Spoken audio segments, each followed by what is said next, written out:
We're here in Winona County, northeast of Lewiston in Norton Township on an organic pasture. This pasture for the last 10 or 20 years or so has been continuously grazed, so I think the farmer told us that there's a 15-acre chunk and then a 20-acre chunk, and basically it's open the gate up and turn the cattle out and really not manage it much at all besides just let them graze. Now the last year or so, the producer has decided that he wants to become more into rotational grazing, so where he's kind of using a temporary fence in the front of the herd and behind and kind of moving the cattle along and then letting the pastures rest. And so that's why we're starting to see a lot more thatch and residue being left. The pastures aren't being grazed tight to the ground. And so that's the management is shifting, but over the last couple decades, what we have is more of a continuous graze system. So we're on the heels of that. No matter what kind of site you're in, you want to avoid being in wheel traffic. So you have to be careful about choosing your route to make sure at least that season you don't see any indication of tractors or other equipment going through, because that has a really big impact on the infiltration rate of that sample. So these are some of the basic tools that we use to collect the samples with. A tile cutting knife, which is having something at least somewhat sharp, helps with cutting roots and also the soil.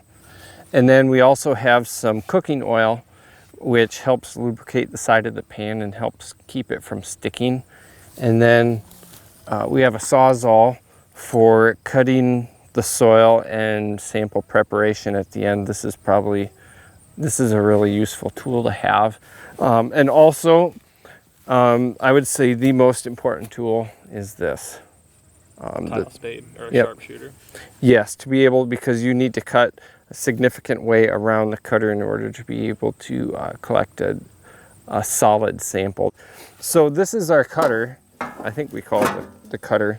And so this is essentially, I think the cutter is probably an inappropriate term for this, because it's not really designed to cut the soil.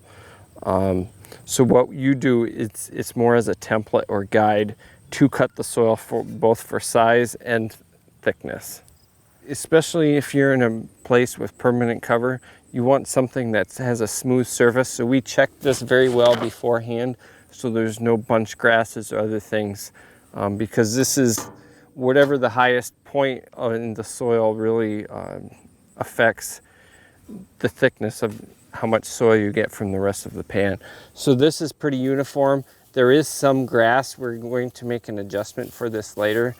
But usually in these permanent situations, if there is a lot of vegetation, we'll cut it down to approximately 6 inches and then mat it down. But here I think we're going to work with it and just cut it out like this. So you place your pan where you want it, and then usually it's best to have someone with you to stand on.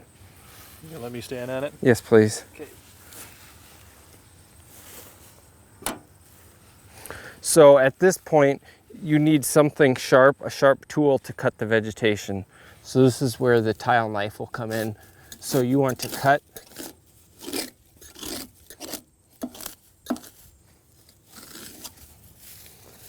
and remove the extra vegetation on the outside, and do this all the way around.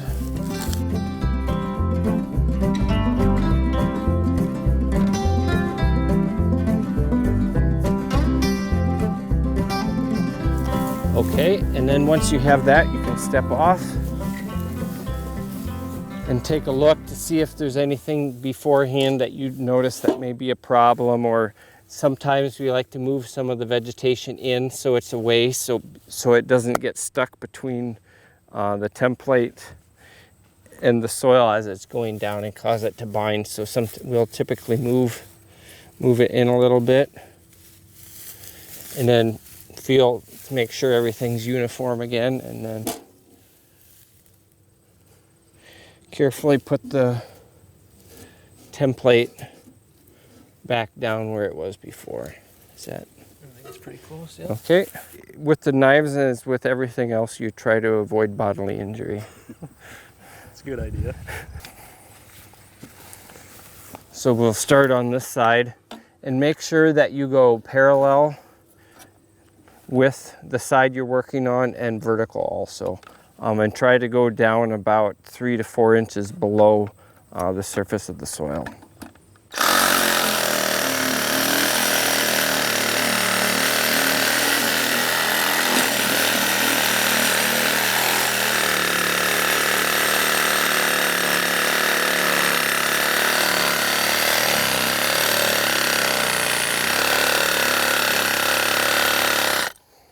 And if you do not happen to have a reciprocating saw, you'll do it like this with a shovel. And doing it in a pasture or permanent cover is different in this regard as compared to annual crops. So for this, when they're sod, I like to start from the edge and just push it down a few inches, and then just one shovel width and working all the way across, and mainly making sure the sod is fully cut.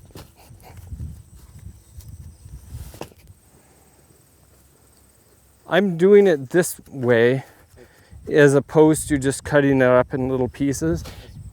So that way when we fill everything back in, it will be much less disturbed, and the grass will be able to take over again without it just being a hole in the ground.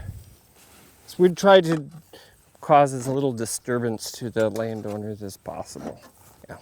So after you got this piece cut, you may not be able to see it very well, but this is the edge. So you just take push your shovel back down in, and then push it across.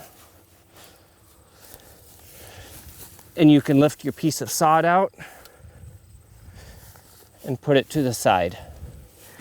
And you also have to note that when we're going to be rotating this out and pulling it out later, you need a place to work also. And it's a lot easier to work in a level spot that isn't a pile of soil. So you can think about the possible success or failure of each specific sample that you're taking, because each one is telling a story, whether good or bad. And if you're trying to show a good story and you're seeing signs that it's not good, you may want to reconsider where you're taking the sample. So this is a good point to, at least in the sod, to make sure that it fits on, since we're dug all the way around. So if you wouldn't mind stepping off, Lance. And at this point is where the knife comes in handy. You can see here that there's a lot of space, that the template is actually standing on the sod and not going in. So this is where we pull the top off and use the knife, and you can see right here would be an example where it's hanging up, kind of. Yes, where the edges are hanging. So you just take the knife and cut it back just a little bit so it's not sitting on the inside edge. And also here,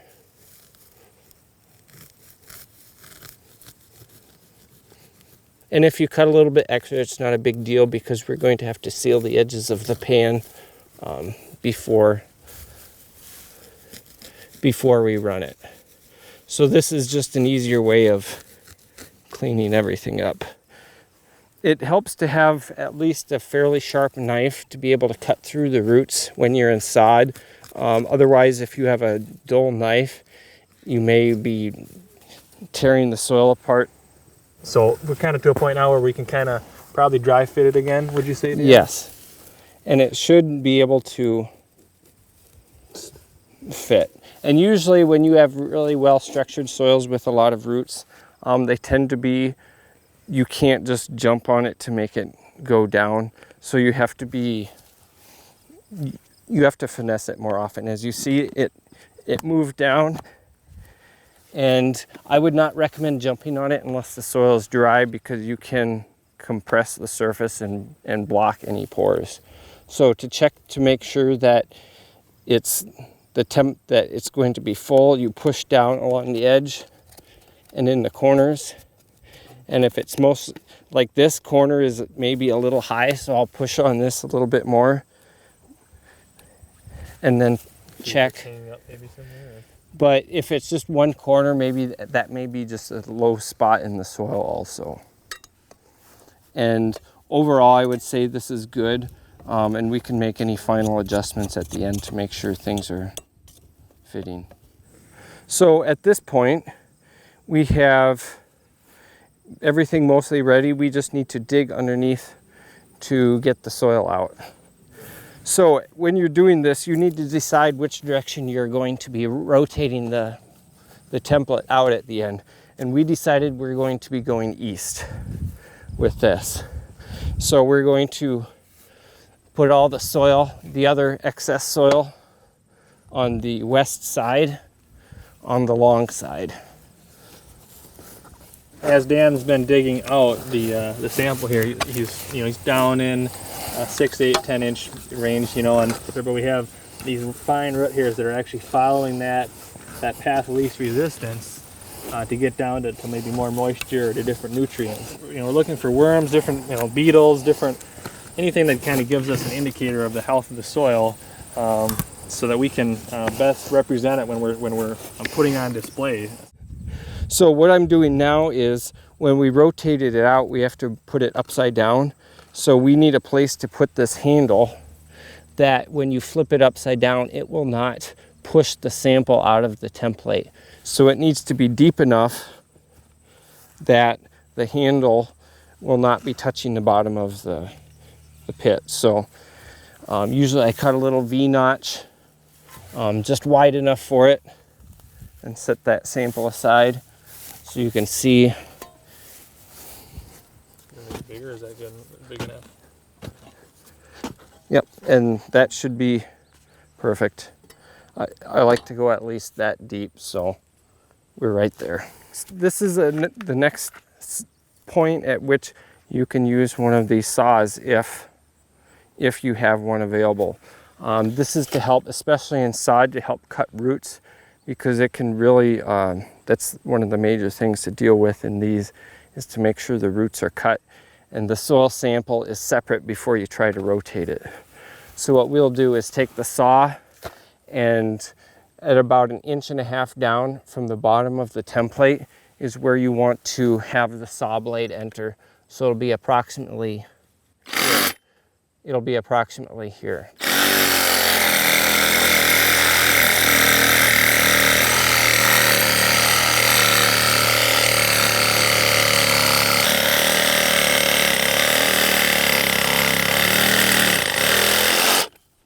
Okay, so now I'm going to clean this out from underneath and take the extra soil and put on the pile. And if you don't have a saw, what you'll do is at about the same depth, you'll push in with the shovel at an angle like that to help. Wow, it's going easy. So, and also do the same things on the ends. So and if you don't have the saw, and once you're done with the shovel, you just use the knife and cut across, because the less soil you're rotating and moving around, the easier it is to do this. And also on this side.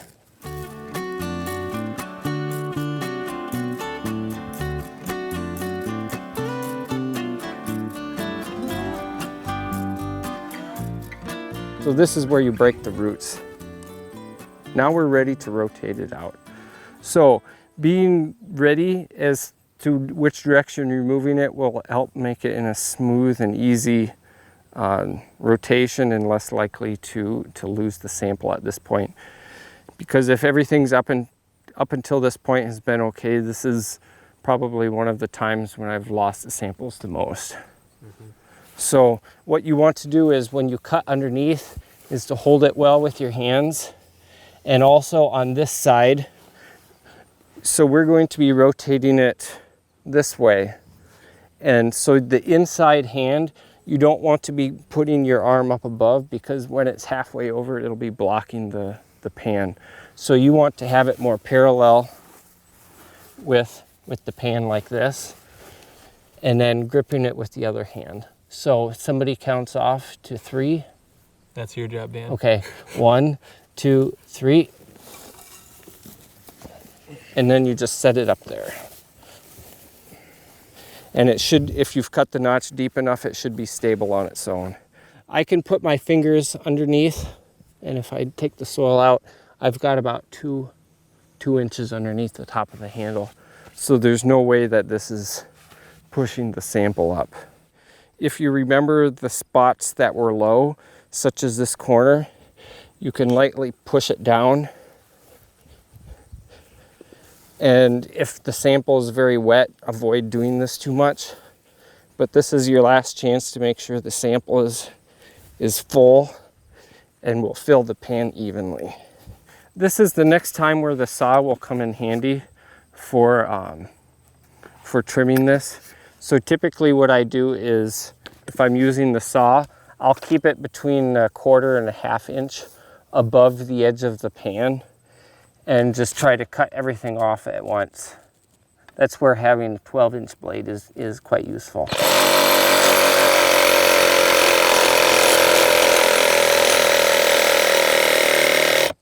Make sure if you're using the saw that you have the blade tip pointed slightly higher rather than slightly lower. You can always cut things shorter, but you can't cut them longer.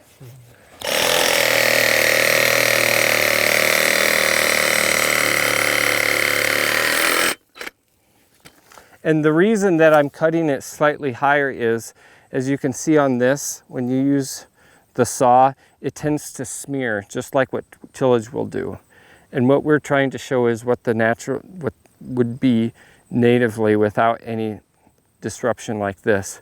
So after this, we need to remove those smears and get everything finished off. So with the saw, it comes off really nice.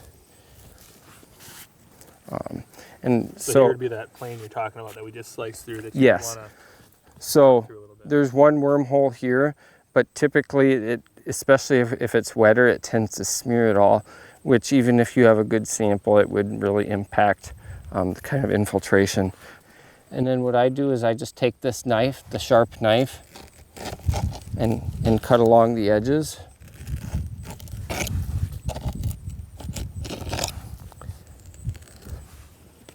And remove extra sample that way.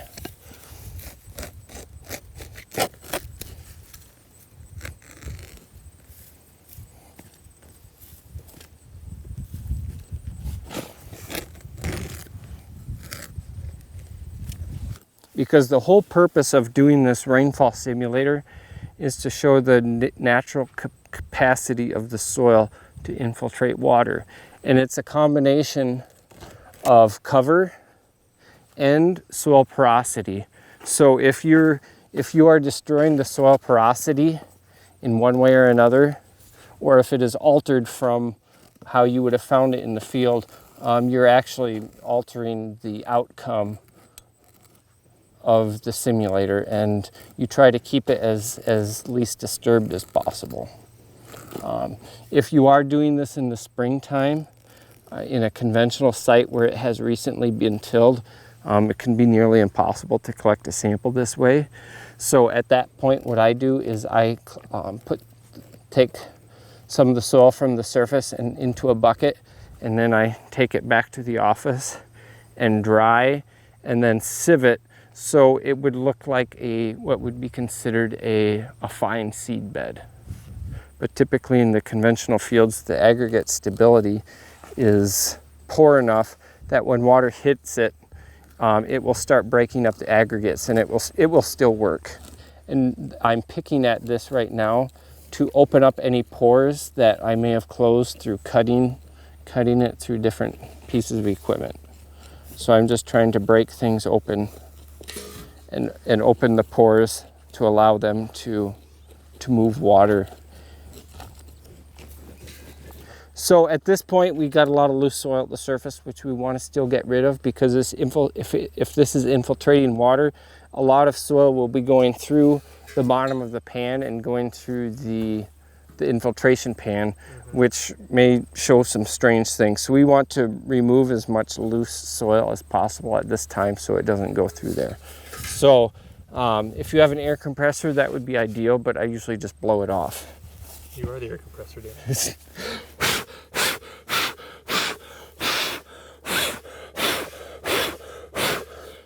And at this point also you can see if you haven't done a good job at cleaning up some of these spots also.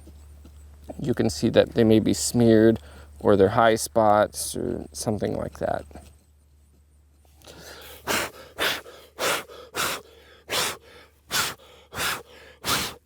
Okay, that looks good to me. Looks almost perfect, Dan. I think you're doing a great job. All right. So at this point, you just stick the pan on, not too tight because they tend to stick. And then if you think the sample is going to be loose or cause problems, have two people do this. Otherwise, with this one, I don't think there's going to be problems. And you just flip it over like that. At this point, as a dry sample, it's fine just to push it down through here because it is slightly above. And this is a good time to, you'll have better success of pushing it out. But if you have a wet sample, you want to avoid pushing down on this. So this is where it really gets tricky and you need multiple hands because the template tends to stick into the pan. But if the sample is stuck into the template, you don't want to use this to push down too much. So you need to actually you need to be holding everything up above the ground, I'd say like an inch, and have someone tap. Yep, so the pan is loose. And then you need to hold okay, do it again, please. Okay, so at this point is when you push the sample out while holding this up. So if you just push the aluminum down in,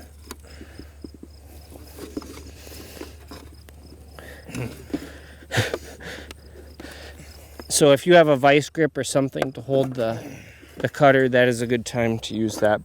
And now it should just come right out. And it should be even across, which it is. There are some cracks on the side, which ideally you'll collect this a week ahead of when you use it, and it will shrink a little bit, and you will fill these cracks in at the end. But this looks really similar to what's next to it, and all of the original structure and pores should be intact. Since we've done a neat job of piling the soil and sod, we can start filling in the hole with most of the soil, reserving, I'd say, maybe between 1/8 and 1/4 of it. So this is why I like to keep the sod in the same piece. So you can take this and place them back where they came approximately.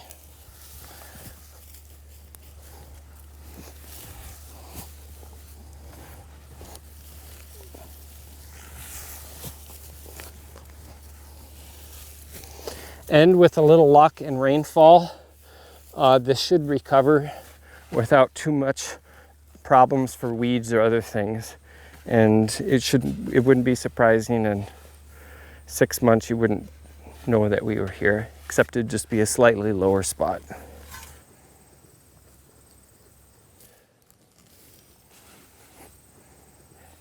This is our third sample we just collected. So you can see that this site was obviously our pasture site that we just collected, and these two both came from cornfields.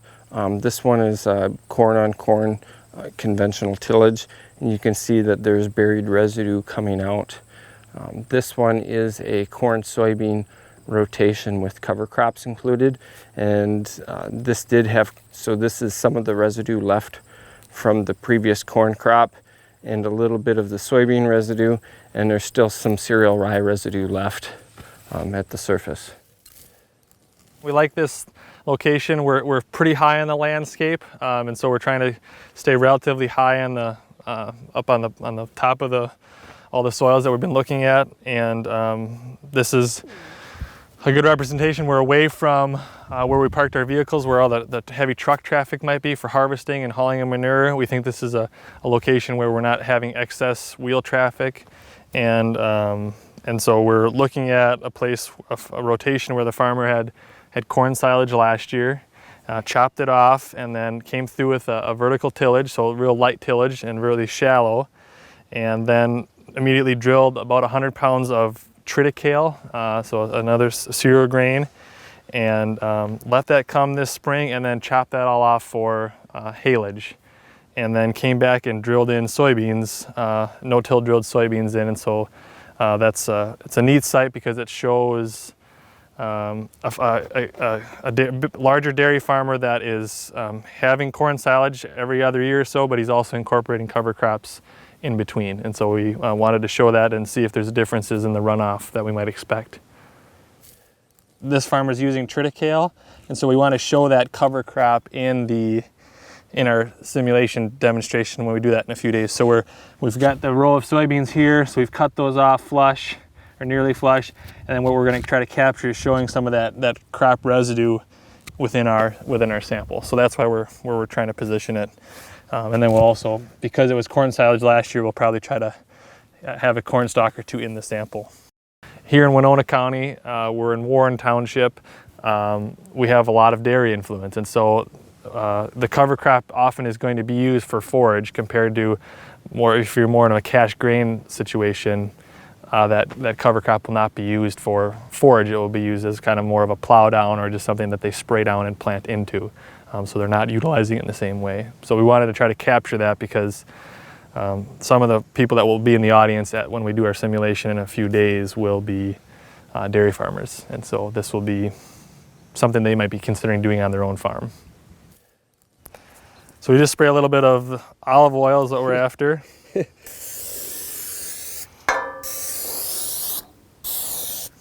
Typically, we like to collect these samples at least a week ahead of time, because it allows them to dry down if they're at different moisture contents. And also, if we're only going to be using these pans once, it allows you to flip the sample at the end. And if it is not infiltrating, it will be completely dry.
And you can tell this is quite a bit heavier sample. Yep, I would say so. And we still have some really, pretty large, what do you call it, macro pores. Mm-hmm. And then we've got other smaller ones here. Got some soybean roots that are coming down. I'm guessing we are below the depth of typical tillage here. Yep. Because you see so many of the worm and other root channels that have stayed open. I think we're beyond the typical depth of tillage at this point. And what the significance of that would be because the tillage would destroy those Yes. pathways and those root channels. So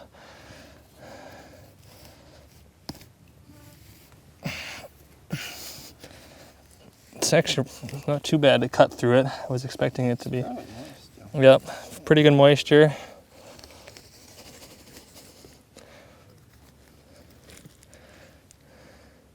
And one thing that probably Dan and others will look for is when you have lateral roots, that's an indicator that we have roots that are maybe following compaction layers instead of having roots like, straight Or vertical. if it comes out like that, this platiness. That would be an indicator of some compaction. Yes. Here we have one little angleworm. I cut him in half for us.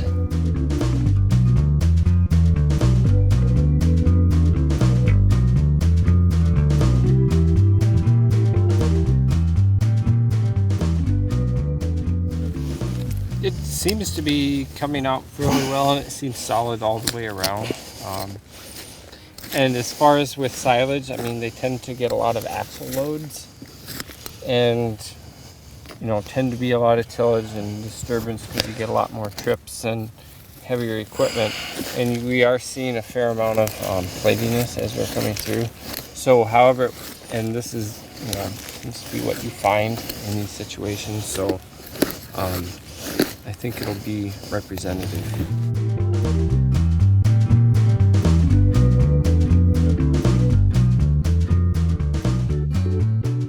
If you see roots like this coming out, like a thicker taproot, it's best to use a real sharp knife and cut it flush rather than than if you think it may tear, because that'll open up the pores along there unrealistically. So this is why I'm using my regular knife instead.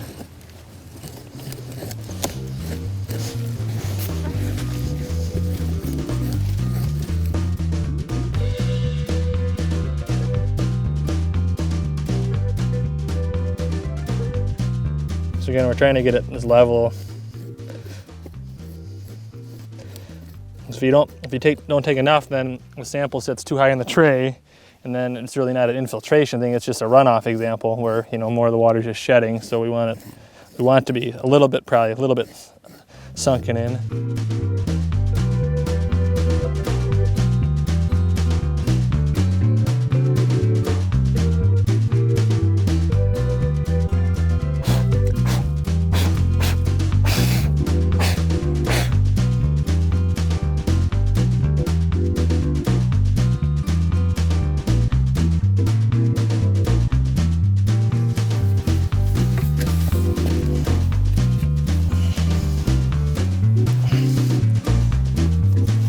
And then we're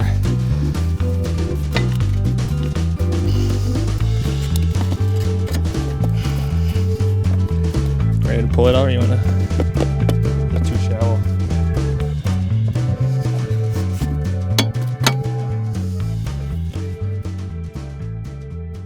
I'm going to talk about how this is a corn silage field last year, but this sample really doesn't represent it super well to me. I mean, we have one corn stalk right here, maybe a piece here, so I might add one other one, and again, we're trying to tell a story here, so is it unrealistic to put this in there? I don't think so, because I think we want people to relate to what we're showing them, and they can see that.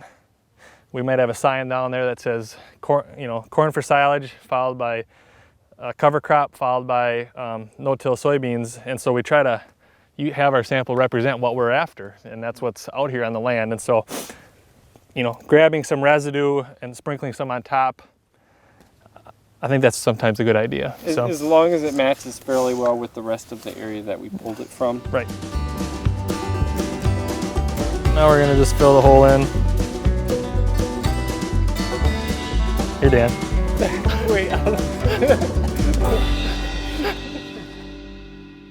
We are on a reestablished prairie that was seeded, I believe it was no-till seeded about 15 years ago, and it has, there's several plots out here, but many of them have between 15 to 25, 30 different species of prairie grasses and forbs, and so as we look around, we've been able to identify many of them, and so We're interested to see how the water infiltrates in a prairie setting, and that's been, you know, had 10 or 15, maybe 20 years to heal after tillage and or cattle. So it's kind of a transition where this isn't a prairie that's been around for super long, but we wanted to kind of see how it looks and compares to some of our other land use management.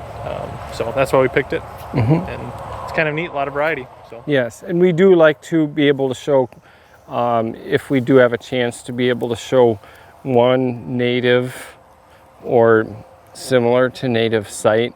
So it typically ends up either being a prairie or a forested site to show the highest potential. Although with prairie, it can be tricky sometimes because they were typically put in really poor land that was really heavily degraded. So there may not have been enough time to rehabilitate the soil. So that's something to be aware of when choosing sites.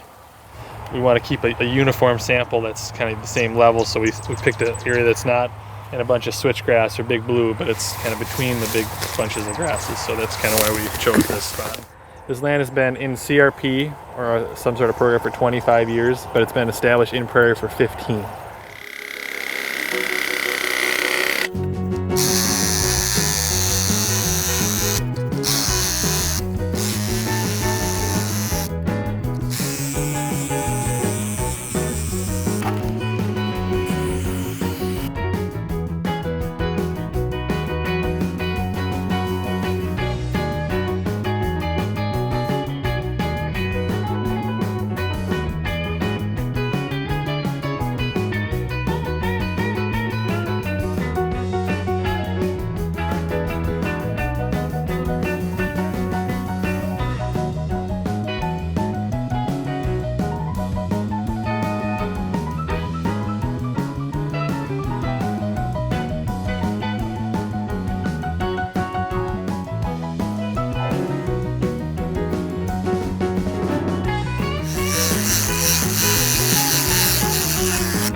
So this is the last sample that we've got for our setup.